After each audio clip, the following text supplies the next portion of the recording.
First road point of the season, last time out against Atlanta, leads us into the final stop on this three-game road trip. New York squares off against Orlando on Saturday night. With Connor Lade, this is Matt Harmon from the New York Red Bull Radio Network. Today we talk to forward Tom Barlow about his path to Major League Soccer and continued connection to the city of St. Louis. It's time once again for another edition of Red Bull Weekly.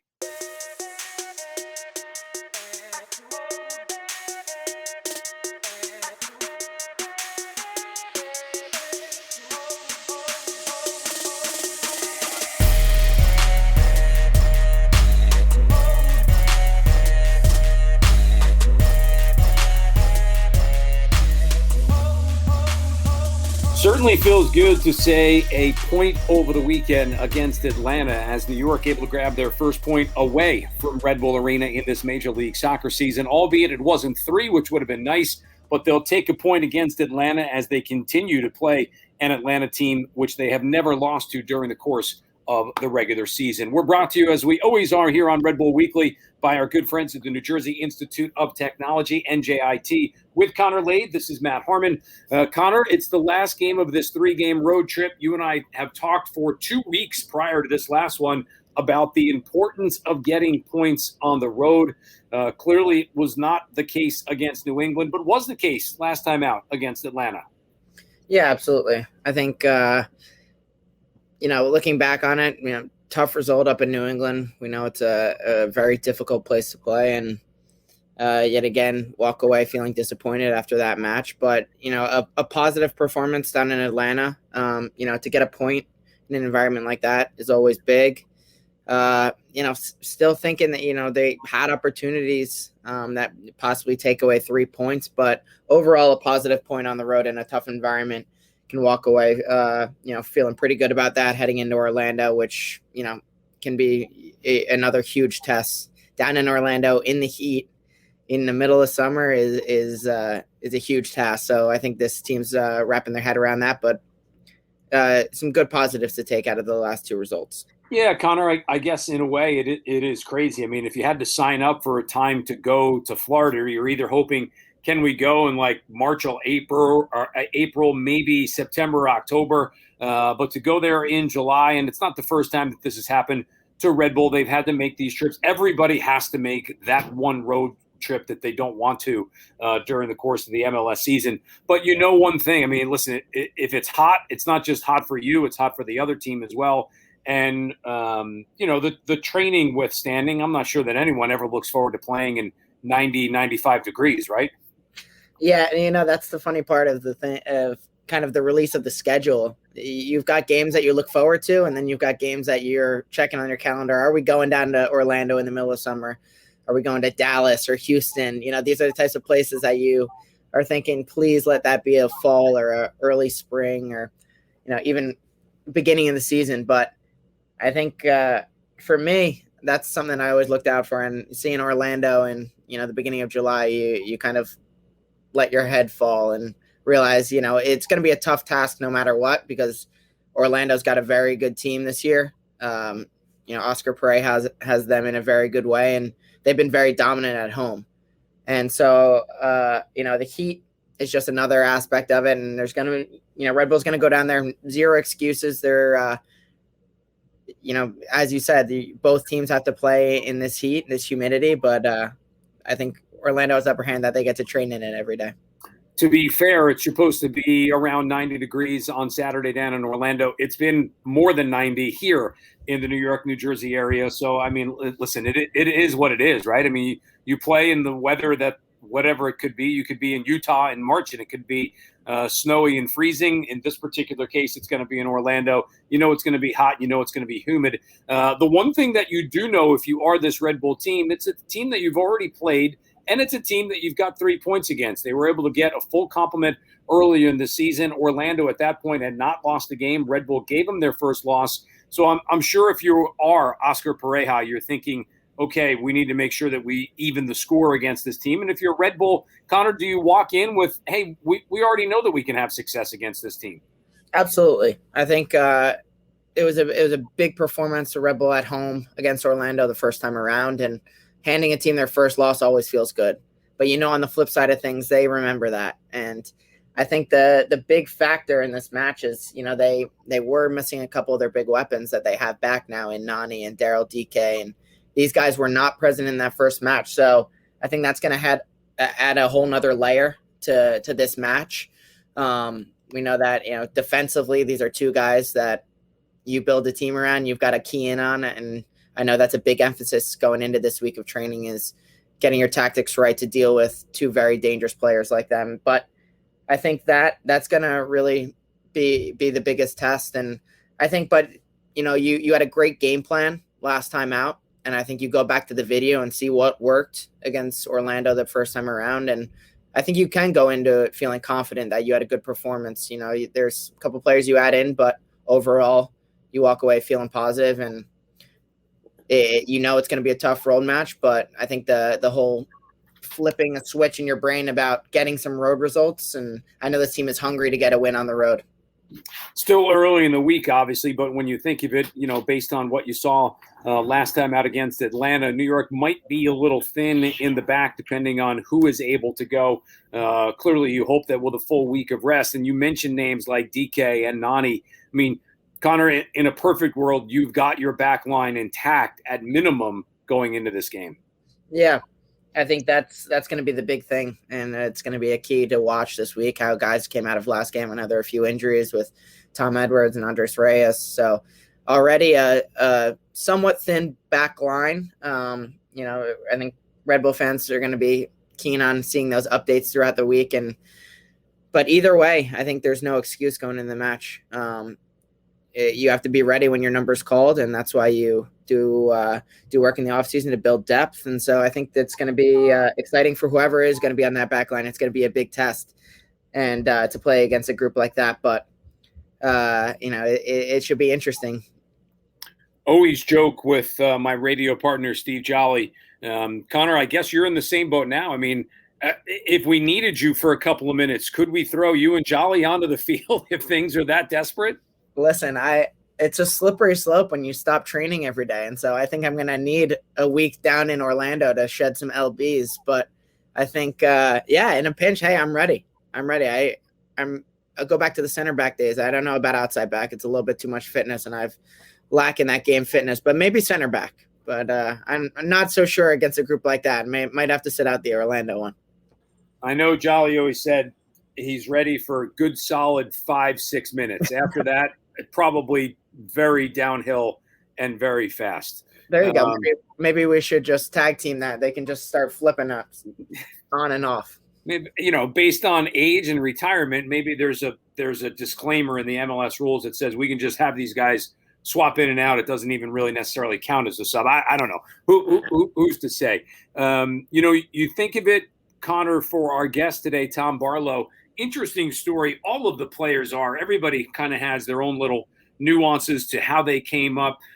Drafted after a really solid collegiate career at the University of Wisconsin, has all the physical tools. And I think right now, we saw it the other day against Atlanta. He does so many things well in terms of the pressing system that whether it was Jesse Marsh, who started it, to Chris Armas, to Bradley Carnell, to now Gerhard Struber, Tom Barlow kind of fits the mold of what a prototypical Red Bull forward should look like. Yeah, absolutely. I think you look at kind of his build, his speed, his ability to defend in high positions on the field. It checks a lot of boxes for this Red Bull system. And I think Tom's kind of a guy, exactly what you're going to get from him every day. He comes, he works hard. He puts the team first. I know that, especially in a time, when after a season getting a lot of minutes, and, you bring in a couple forwards now with Fabio and Petra Klimala, and maybe you're not getting as many minutes as before, but Tom, he's going to be ready when he gets that chance. And thought he put a pretty good performance in against Atlanta, and obviously getting that start was big for him. But I think it's the one thing you're just waiting for Tom is that explosion of, offensive production. And, we've seen him hints, get some goals along the way. And I think that's the one thing. He puts himself in such good spots. So you're just waiting for him, one thing to a switch to flick, and you feel like there's just going to be goals pouring out. But I think you can't say enough good things about Tom Barlow, and he's such a good teammate. Always enjoyed being in the locker room with him, and I'm excited to talk to him today. Well, we will be able to talk with Tom Barlow coming up in just a second. We've got a lot to talk about him. And with him should be a real fun conversation. We invite you to stick around. This is Red Bull Weekly. We take a quick time out here. We're brought to you by the New Jersey Institute of Technology. More coming up right after this quick pause. New York Red Bulls Weekly brought to you in part by the New Jersey Institute of Technology. NJIT makes industry-ready engineers in more than 20 fields. If it's engineering, it's at NJIT. #1 in the nation for student upward economic mobility. Learn more at njit.edu.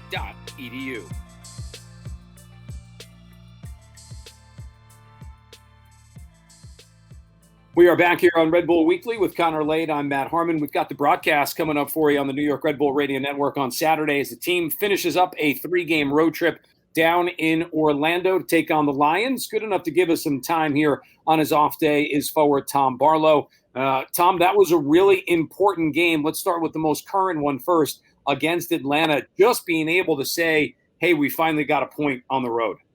Yeah, for sure. We've been struggling on the road. That's something we've been talking about. So to go down there in a tough environment in front of a big crowd, it was, we obviously wanted 3 points, but to come away with one is a good start for us. And, hopefully we kind of keep it rolling into the next game. Tom, just from a mentality standpoint, I mean, you guys have been so good at home, the 4 wins, throw the 1 loss in against Kansas City at the beginning part of the year. What is it that is so difficult about getting points on the road for teams in Major League Soccer? I mean, clearly there's home field advantage and maybe style of play and things like that. But at some point, does it kind of wear on you? I mean, 4 games in, you're like, hey, what's going on here? Yeah, I mean, it's a little it's disappointing right now because obviously we're trying to win every game. But I think it's just tough, tough to go on the road, and you're playing good teams in tough environments, and obviously with the crowds being back is great too. But so that brings a little bit more to it. I don't know if travel too a little bit might affect you in a little way, but I mean there's no really excuse. We're still going out to try to bring all points back. So I think we just got to do a little bit better on the road and be a little bit more focused and try to bring back some points. Tom, you talk about getting points on the road, and I feel like it was a big positive performance in Atlanta, and maybe a little disappointing not to grab an additional 2 with some of the chances you had. But take us through a little bit. This is such a young team, and for a lot of these guys, the new additions to the team haven't played in Atlanta before.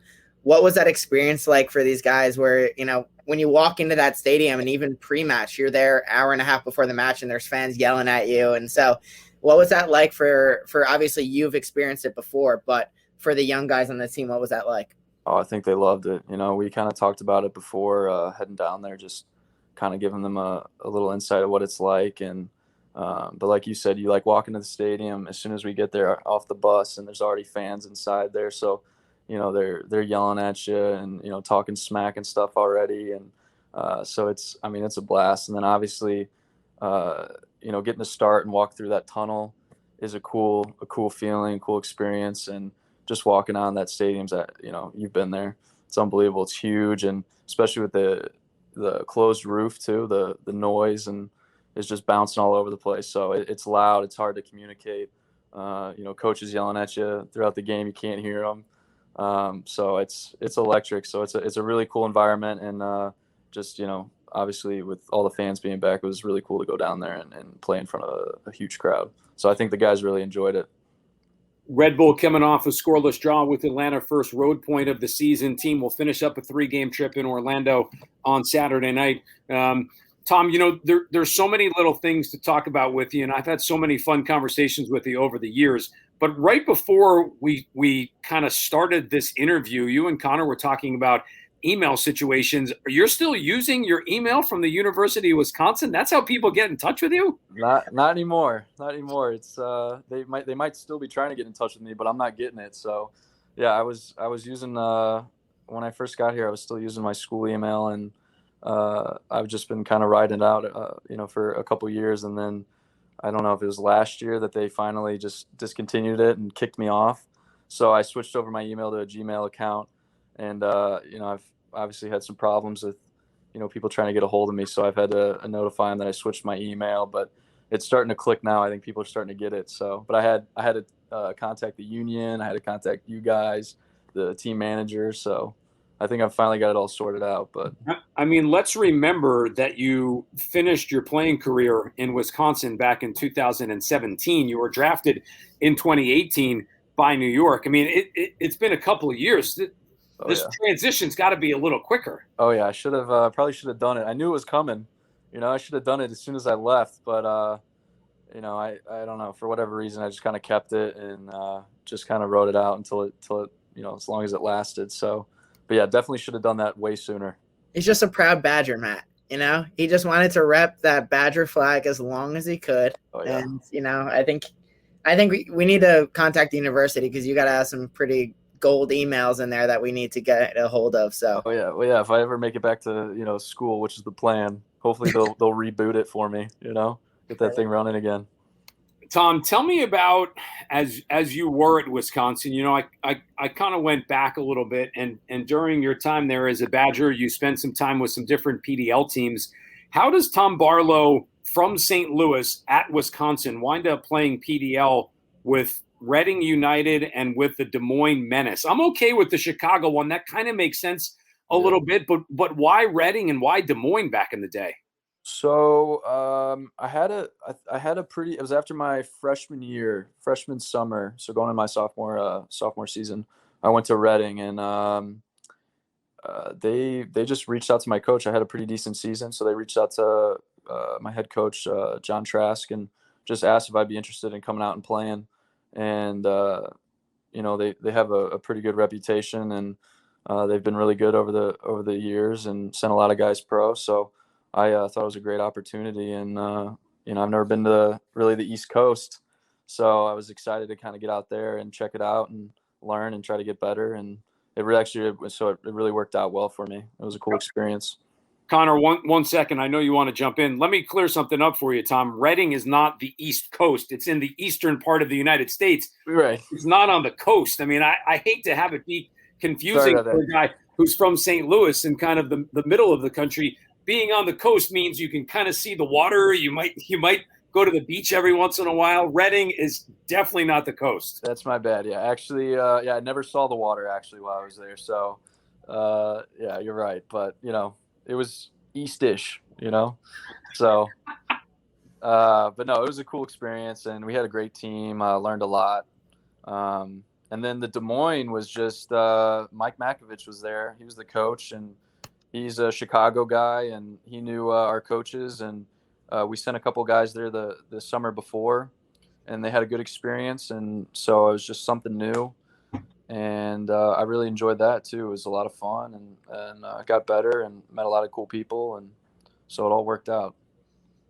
That's awesome. Yeah, I think good save because everyone was steaming when they hear Reading East Coast. I was glad you were able to clear that one up, but. Speaking about your youth and collegiate career, your next opponent that you get this weekend, Orlando, your strike partner from Wisconsin, Chris Mueller. Oh yeah. Give me a little bit of insight there. You guys have a chat going before your games? You get a little trash talk leading into it, or are you a little bit, can't wait to see you? Walk us through that dynamic a little bit. So we played them. When we played a few weeks ago at home. So he reached out to me, actually shot me a text, and we talked a little bit, and we obviously got the win. So he's super competitive, so I don't think he was too happy. So I didn't get a chance to talk to him after the game, but I'll probably shoot him a text here in the next day or two and say something to him. But he's obviously he's done real well down there. They got a great team, so it should be a lot of fun. But yeah, no, he's a good guy and a good player, but not too much trash talking. But we definitely send each other a few texts and just say, looking forward to seeing you and all that kind of stuff. Tom, you've got the opportunity here this week against your former college friend to keep that rivalry going a little bit. What was it like when the two of you were at school together? It was great. It was great. I mean, he obviously is a fantastic player. He's a good dude. So it was a lot of fun. I mean, he really did well up at Wisconsin, and I benefited from playing with him and learned from him. And I thought we played really well together too, especially as we got a chance to kind of figure each other out as being playing together for 4 years. So we struggled the first couple seasons. We were a pretty young team, and then junior senior year we really started clicking, and our team did really well, and we both benefited from it. So it was a lot of fun. Drafted in the second round back in 2018 by the team you are still with today, that being the New York Red Bulls. Have to think that, of your first couple of years within the league, signing your first team contract in May, getting the opportunity to play in May, and scoring a goal against Atlanta in that big game a couple of seasons ago when your team was down to 10 men. Anytime that you play Atlanta, I have to think that pops into your head. Yeah, definitely. I mean, they're obviously, one of our rivals, and they're a great team. And so, being that was the team I scored my first goal against, it always kind of brings back that memory. But, new season though, and, kind of put that behind me and just try to focus on, what's in front of me and new goals and, and trying to help the team win and all that sort of stuff. So, Tom, you speak about rivalry, and I feel like, you look around MLS and there's some real genuine rivalries. Some are more manufactured than others, but our rivalry with Atlanta, there's a lot of bad blood there. At least there has been in the past couple of years. Oh yeah. Being a little bit removed from it now, is that bad blood still there? Is there still a lot of trash talk going on in the field, even though when players are moving in and out? Because I think that's it. For a while there, it was pretty hostile. Oh yeah. No, it's still there. I mean, like, just being down there, you can still tell, like, the fans still are talking smack to you. They still bring up how they won the cup and stuff a couple years ago. So it's definitely still there. But I feel like, I feel like everywhere we go, teams hate playing against us. They hate us. So it's all real fun. But yeah, definitely them, in particular, there's definitely some bad blood. So it's always fun playing against them. Yeah, I feel like it's a rivalry match almost everywhere we go. And everywhere. People hate playing us. Makes every game spicy. Oh, yeah. But coming out of that result, obviously, we said a big result on the road to get a point.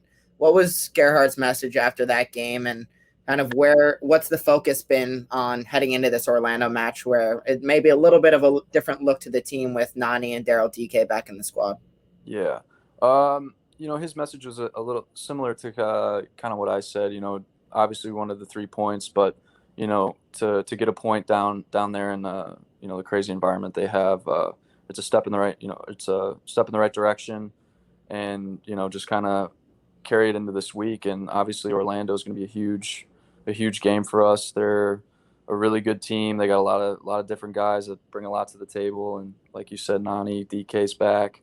So it's going to be a big challenge, but, we're excited. We're looking forward to getting down there, and we're going to try to bring the 3 points back. Tom Barlow joining us here on Red Bulls Weekly with Connor Lade. I'm Matt Harmon. Team is in Orlando on Saturday night. Tom, born and raised in the city of St. Louis, a place that you still have a large place in your heart for, correct? Of course, yeah. St. Louis Blues, is that still at the top of the list? Absolutely. Don't even get him started, Matt. Absolutely. Birds too. Cardinals. I mean, isn't it a little difficult to be on the East Coast now and still pay attention? I mean, look at all the options that you've got on where you are. You could switch over, Yankees, Mets. You could hop on any of the 3 local hockey teams. You just won't do it, though, right? No, I'm stuck with the Blues and the Cardinals. Although I do, just because they're always on, I'll throw a Mets game on or a Yankees game, and I've been to a couple of the Devils games back before COVID. But yeah, no, I was rooting for them when I was young, so it's kind of stuck with me. Have you seen any of the teams from St. Louis when they do make the occasion to come to the East Coast? I have not yet. That's definitely something I want to do, and hopefully in the future, we'll see when the obviously hockey Stanley Cup's going on right now, so hopefully next season they'll come out and I'll get a chance to see them. Connor, put that in the book for a road trip for the three of us. Next time that the Blues or the Cardinals come to town, I mean, I would say we would treat, but you're retired and I work in education, so I think Tom, who's still the professional, he probably treats, right? I think it's only right. Hey, if it's the Blues or Cardinals are playing, we'll go. On me. Tom, obviously you guys, you're still riding high from the Stanley Cup victory last year. And this season, make the playoffs, get swept, no big deal.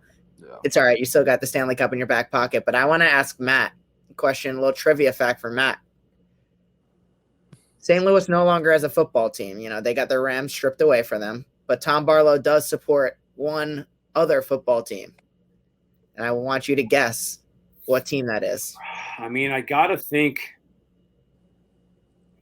it's like Chicago just because of the area, but maybe it's Kansas City because of the area. Good guesses, but Tom, give it to him. Good guesses, but no, it's the Titans. Tennessee Titans. Why? Tom, why? Because when the Rams left, when I was up in college, me and my two roommates were all from St. Louis. So, once the Rams left, we were all kind of bummed out, and we didn't everyone started going to Kansas City. They hopped on the Chiefs bandwagon. So we decided to do a random generator online to pick a team, and it picked the Tennessee Titans. So we've been riding with them ever since, and we had a big signing in the offseason. Julio Jones is coming, so we'll see. Hopefully we do well. I mean, think of how fun it would have been had you just done what everybody else did and grabbed the Chiefs. I know, but that would have been easy. They were already trending in that way. So the Titans weren't that great, a few years back. So they're starting to get better. So it's a little bit more fun. Tom, walk me through, change gears here a little bit, and I don't even know if you realize it, but and hopefully they can pull this clip out and do a little video preview of what our podcast is. What is happening in that picture behind you? You like that? Love that. What is it? Tapestry. So I'm down in Delaware actually right now. My girlfriend's living down here for the summer. She's only got a week. She's a physical therapist student, so she's out here doing her clinicals. So I'm down here helping her pack because she's getting ready to head back home. So I gotta come down here and help pack her car. Well, that was going to be the follow up. Like, what does Tom Barlow do on his day off? You've now answered that, and I'm not going to lie, Tom. I'm not going to lie to you. It's not anything sexy like I was hoping for. No, it's work. So no, this is her doing. So okay, it's kind of cool. I kind of like it. Well, no, I didn't say I didn't like it, but I kind of thought maybe was it because you're in the group house, right? There's a bunch of you guys that live together. I thought there was some sort of influence from one of the guys that you were trying to class the place up a little bit. No, everything in my room is pretty much from the person before me left, except for the one time Connor had me do a little house tour, so I had to throw up a few posters on the wall. Yeah. Just to make it look like, I didn't live in like a cell or something. I was hoping that this was a new addition to the room, but I think that may have to find its way into your car and just get it into your room, because I know you're a big outdoors guy, and this just fits perfectly into your personality. I know. I like it. I actually helped pick it out, but all right. But yeah, this is all her. All right, so Connor led me into something I did want to talk about, and since he did that, I'll steal it and credit it as my own. Tom, you are an outdoor guy. What are the things that Tom Barlow likes to do if he's not helping his girlfriend pack and move out of Delaware? I like going to the beach. Obviously being from St. Louis, you never get a chance to go to the beach. So ever since I've been out here, only being an hour or two away from the beach, I enjoy going down to the shore, especially when it's warm out, and getting into the ocean and all that sort of stuff. So I'm a big beach guy. So I'd rather go to the beach than the city, to be honest with you. But you're an outdoor guy. You like the winter as well, don't you? Yeah. I like all the seasons. Obviously being up in Wisconsin for a few years was cold, and then being out here now too, the winters get There's a ton of snow. I know when I first got back here this year, I drove from St. Louis and I was here for like a day or two, and then we got 2 feet of snow. And so I was stuck in the house for a couple days, but yeah, I enjoy all the seasons. I like the snow, the sun, but I definitely consider myself to be more outdoorsy. I like being outside and doing stuff. I mean, you're talking to one of the greatest lifeguards on the East Coast here today. I mean, Matt Harmon is, I think it's, 10 times in a row voted best lifeguard in the world. Yeah, I was going to say you don't mean Sean Nealis, who spent some time on Long Island. No. Tom, if you need a spot on the beach, come down anytime. I'd be happy to have you hop on here in Monmouth County. Yeah. And did you hear he referred to it as the shore as well? So the shore, he's kind of. I mean, again, if you're a local, you say I'm just going to the beach. If you're that guy who thinks Reading is the East Coast, you'd probably say the shore. But that's okay. You're getting Tom. I'll say this: you're getting there. You're getting there. I mean, steps. I love it, Tom. Yeah. Give us a little bit more insight. Obviously, I know a few more things that you like to do off the field, but I know you read a bit. I know you've gotten into meditation in the past couple of years. Talk us through your meditation technique right now. I'll do a little bit of meditation, but what I think I talked to you about it last time I spoke with you. I was doing I still do it every once in a while, is the Wim Hof breathing. Oh, that's right. So it's these breathing techniques that are pretty cool, and I don't know, it's just something different, and it makes you feel good, and it's supposed to be pretty good for you. So it's something I've been trying to incorporate into kind of a daily routine. It's not every single day, but it's something I like to do when I got a little bit of time. But it's interesting. Check it out. I think we can finish with a little thumb to finger. Little meditation. Let's close the eyes for just a second. All three of us close the eyes. Yeah, give us some breathing techniques there, Tom. And we can wrap with that. That is a perfect way, Tom, to have us go out. Always appreciate spending some time with you. You've been one of my favorite guys to talk to since you joined the team and the franchise. Look forward to continued success for you on the field, including this week down in Orlando. The 1 point against Atlanta was great. Would love to see 3 this week against the Lions. You got it. Me too. We'll try to bring it back. Thanks for having me, though, guys. I appreciate it. It's good to talk to you too again, Matt. Appreciate you coming on. For Connor Lade, for Tom Barlow, for all of us here at the New York Red Bull Radio Network, Zach and John, our guys who helped get it up and running for us. That was Tom Barlow, team again in Orlando on Saturday night. Steve Jolly and I have the radio call for you coming up an hour prior with our Countdown to Kickoff pregame show. And then New York will finish up this 3-game trip against Orlando City, hopefully bring home 3 points. Thanks as always for listening to us here on Red Bulls Weekly.